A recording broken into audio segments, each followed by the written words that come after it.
1장 이렇게 시작하겠습니다.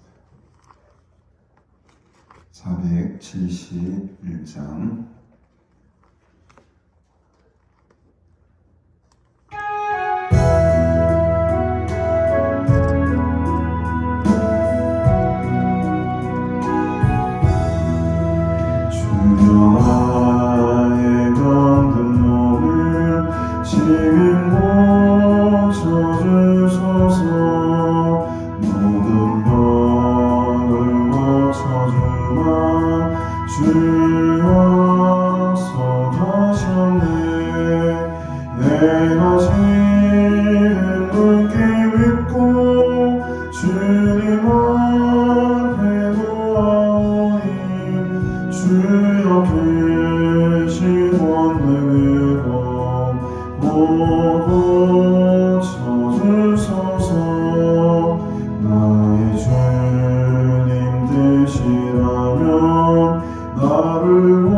모든 것을 다 바치고 간구하는 나의 몸을 지금 주의 약속대로 모두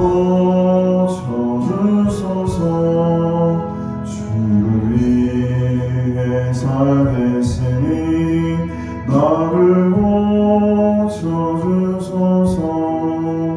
내게서 간 모든 것은 다 주의 것이니 성령이여 다니어서 능력 있는 손을 펴서 나의 몸을 어루만져 모두 쳐주소서.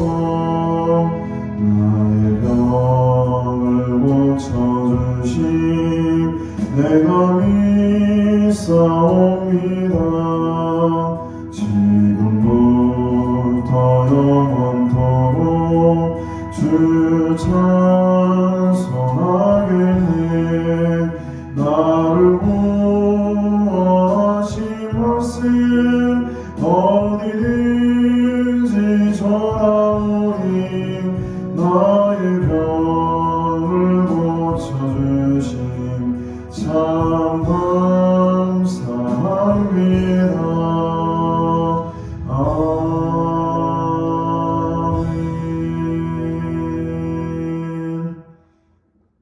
시편 88편 시편 88편 10절부터 우리 마지막 절까지 보겠습니다.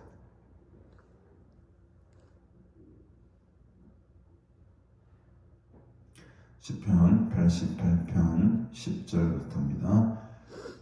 주께서 죽은 자에게 기이한 일을 보이시겠나이까. 유령들이 일어나 주를 찬송하리이까. 주의 인자하심을 무덤에서 주의 성실하심을 멸망 중에서 선포할 수 있으리이까. 흑암 중에서 주의 기적과 이즘의 땅에서 주의 공의를 알 수 있으리이까. 여호와여, 오직 내가 주께 부르짖었사오니 아침에 나의 기도가 주의 앞에 이르리이다. 여호와여, 어찌하여 나의 영혼을 버리시며 어찌하여 주의 얼굴을 내게서 숨기시나이까. 내가 어릴 적부터 고난을 당하여 죽게 되었사오며 주께서 더럽게 하실 때에 당황하였나이다. 주의 진노가 내게 넘치고 주의 두려움이 나를 끊었나이다. 이런 일이 물같이 종일 나를 애우며 함께 나를 둘러쌌나이다. 주는 내게서 사랑하는 자와 친구를 멀리 떠나게 하시며 내가 아는 자를 흑암에 두셨나이다. 아멘. 그래서 시편 88편의 제목을 보시면 인도제를 따라 마을랏 르헌롯의 맞춤 노래다. 근데 이 마할랏 르한롯이라는 뜻은 4번 각주에 나와 있듯이 병의 노래다. 병에 아주 심각한 병에 질병에 걸려 있는 사람이 이 시를 지었을 것으로 예상을 합니다. 그래서 이 시편의 기자는 지금 어떤 상황이냐? 3절에 보면 나의 생명이 수월에 가까웠다. 4절에도 나는 무덤에 내려가는 자 같다. 5절에도 죽은 자 중에 던져진 바 되었다. 죽임을 당하여 무덤에 누운 자 같다. 나는 이제 죽을 날이 멀지 않았다. 내 삶의 시한부 인생, 당신은 얼마 살지 못합니다 라고 선고를 받아 정말 죽음만이 내 삶 가운데 기다리고 있는 그 사람이 지금 하나님께 어떻게 보면 탄원 기도나 간구를 하고 있다고 봐야 되겠죠. 6절에 보면 나를 깊은 웅덩이와 어둡고 음침한 곳에 두셨다. 이 깊은 웅덩이라는 것은 바로 무덤을 가리키는 거죠. 하나님께서 나를 지금 이렇게 죽게 하셨구나. 그래서 이제 전반부는 이렇게 하고 이제 오늘 10절부터 이제 후반부가 시작이 되는데, 이 후반부의 이제 9절부터가 이런 내용이죠. 내가 하나님 무덤에 들어가기 전에 나를 구원해 주셔야 됩니다. 이 말 10절에 보면 주께서 죽은 자에게 기이한 일을 보이시겠나이까. 유령들이 일어나 주를 찬송하니. 성경에 이 유령이라는 말이 저는 처음 봤습니다. 유령이라는 말이 나오네요. 이 말이 무슨 말이냐면 죽은 사람한테 하나님께서 기적을 보이시는 것은 의미 없다는 겁니다. 그 죽은 사람이 하나님의 기적을 어떻게 보겠냐는 거죠. 또 유령들이 다 유령이라는 말은 이미 죽은 사람들의 영 아닙니까? 그런 영들이 일어나 주를 찬송하겠습니까? 그럴 리 없지 않습니까? 살아있을 때에, 생명 있을 때에 내가 하나님의 기이한 일들을 바라보고 내가 숨쉬고 호흡 있을 때 하나님을 찬양하는 것이지, 다 죽고 나면 이거 아무 소용 없습니다. 11절도 마찬가지입니다. 주의 인자하심을 무덤에서, 주의 성실하심을 멸망 중에서 선포할 수 있겠습니까? 내가 죽어버리면은 하나님의 인자하심을, 하나님의 성실하심을 이 세상 가운데 선포하며 살아갈 수 있겠습니까? 역으로 말하면 나를 살려주셔야지만 내가 하나님의 인자하심과 하나님의 성실하심을 내가 이 세상 가운데 선포하며 살아갈 수 있지 않겠습니까? 더 쉽게 말하면 하나님 나 좀 살려주세요. 하나님 나 좀 살려주세요. 그 말입니다. 12절도 마찬가지죠. 흑암 중에서 주의 기적과 이즘의 땅에서 주의 공의를 알 수가 있겠습니까? 이 죽고 나면은 다 의미가 없다는 겁니다. 죽고 나면은 내가 어떻게 하나님의 기적을 바라보겠으며, 이 이즘의 땅이라는 건 무덤이죠. 계속 말하는 깊은 웅덩이, 무덤에 내려가는 자, 스홀, 죽음의 땅, 이것들이 다 공통적으로 이즘의 땅, 이런 것이 내포하고 있는 것은 사망입니다. 죽음입니다. 내가 이렇게 병들어서 죽게 되면은 내가 어떻게 하나님의 공의를 알 수가 있겠습니까? 내 생명을 하나님 연장시켜 주셔야만 합니다. 무덤에 들어가기 전에 하나님 나를 좀 구원해 주옵소서.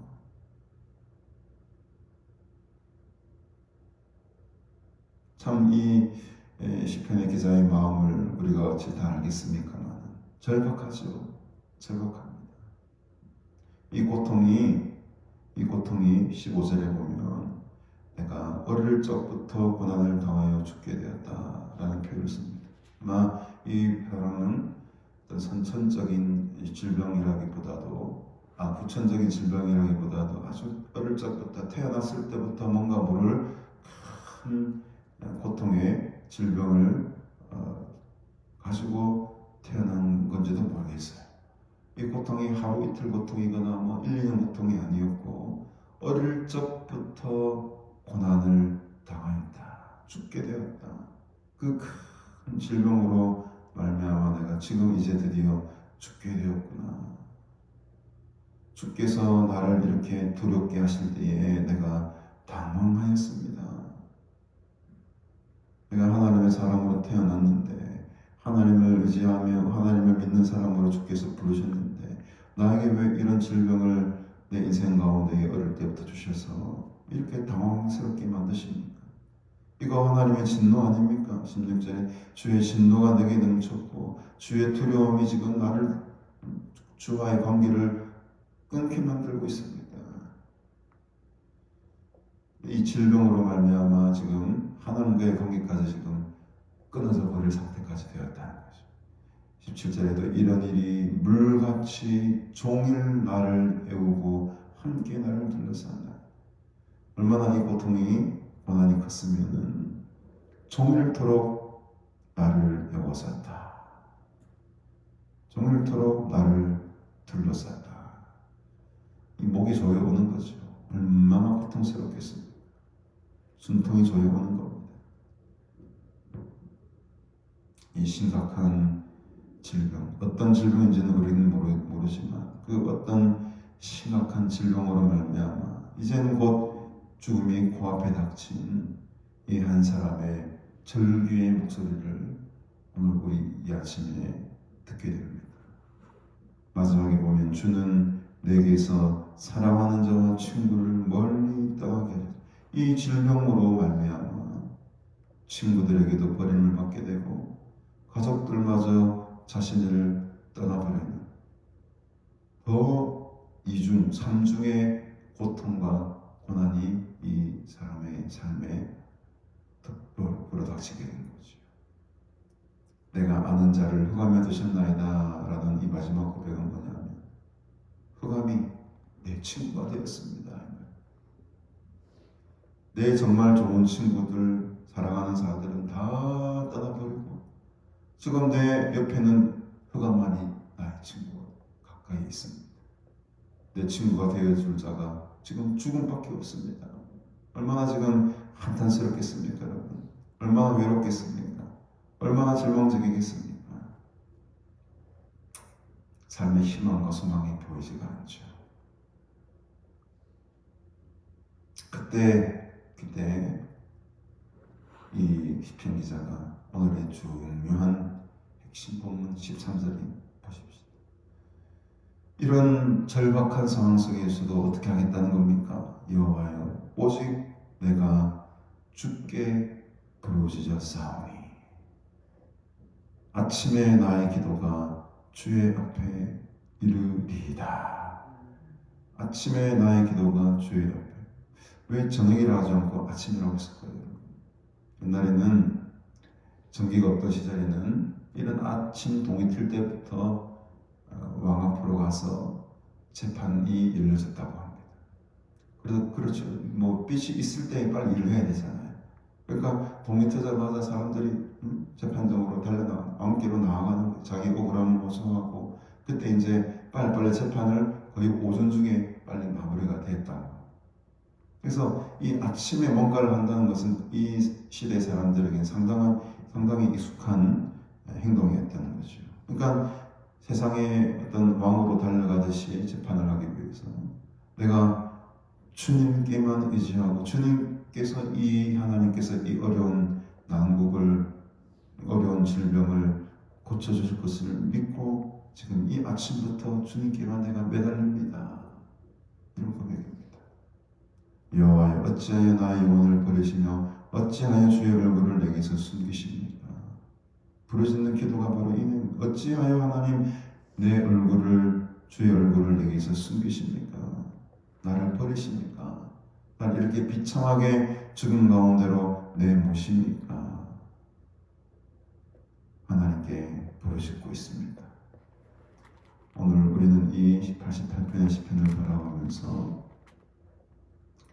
오늘 이 새벽에 이 아침에 우리가 주께 부르짖으며 기도할 때에 우리 속에 있는 육신의 질병들 또 마음의 질병들 또 여러 가지 상황 가운데 놓여 있는 질병뿐만 아니라 또 또 다른 이유로 지금 내가 당하고 있는 그런 어려움과 고난들을 하나님께 다 맡기시기를 주님의 이름으로 축복합니다.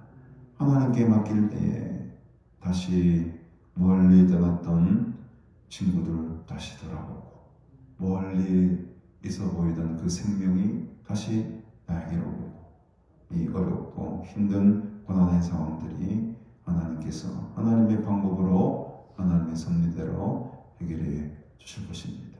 혹은 그 상황은 별로 변하지 않았을지 모르겠지만 그 상황 가운데 속에서도 이겨낼 수 있는 힘을 하나님께서 우리에게 허락하실 줄로 믿습니다.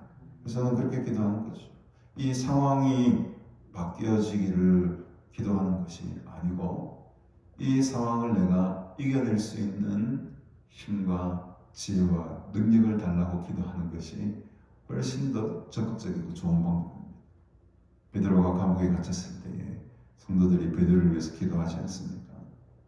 성경에는 기록되어 있지 않지만 아마 그 성도들은 베드로의 신앙을 위해 기도했을 겁니다. 어떤 죽음 앞에서도 흔들리지 아니하는 믿음을 우리 목사님에게 허락하여 주시옵소서. 그 죽음과 순교를 영광스럽게 생각하고 그 복음 앞에 두려워하지 아니하도록 담대한 믿음을 그에게 허락하여 주시옵소서. 얼마나 이렇게 기도했을 것 같아요. 그렇습니다. 우리의 삶의 환경들이 갑자기 급변하거나 바뀌거나 그러지 않을 겁니다. 그럴 확률은 상당히 적어요. 왜냐하면 그런 상황 속에서 우리를 만들어 가시려고 하는 하나님의 더 깊고 놀라운 뜻이 그 가운데 있기 때문입니다. 그래서 우리는 이 아침에 내 상황을 바꾸어 달라라는 기도보다도 그 상황들을 내가 이겨낼 수 있는 힘과 지혜와 믿음을, 능력을 달라고 기도하십시다. 그렇게 부르짖으며 기도할 때에 하나님께서 분명히 그 깊은 운동에서 우리를 건져내 주시고 상황의 음침한 골짜기에서도 우리와 함께 하시는 그 하나님의 임재를 경험하게 될 줄로 믿습니다. 기도하겠습니다. 하나님 아버지, 은혜를 참으로 감사합니다. 삶의 큰 고난과 어려움이 닥칠 때에 우리가 실망하고 절망합니다. 그러나 그때에 우리가 붙들 것은 오직 주님뿐입니다. 이 시편 기자가 간절한 마음으로 매일 주를 향하여 두 손 들고 기도했다고 합니다. 아침마다 주님 앞에 엎드려 부르짖어 기도했다고 합니다. 하나님, 어떤 상황 속에서도 우리의 삶을 내려놓지 않게 하시고 끝까지 주님만을 바라보며 주님만을 의지하며 주님께서 이겨낼 수 있는 힘을 주실 것을 우리가 소망하며 오늘 이 아침에도 겸손한 마음으로 하나님 앞에 두 손 들고 나아갑니다. 주께 기도하며 나아갈 때에 새 힘을 허락하여 주시고 이 모든 상황을 이겨낼 수 있는 큰 힘과 새 능력을 이 시간 부어 주시옵소서. 또 2023년도도 서서히 저물어 가고 있습니다. 지난날 우리와 함께 해주셨던 그 하나님의 은혜들을 다시 기억하게 하시고 더 큰 은혜를 사모하며 주님 잘 섬길 수 있는 믿음의 사명자들로 다 삼아 주시옵소서. 감사드리오며 예수님의 이름으로 기도드리옵나이다. 아멘.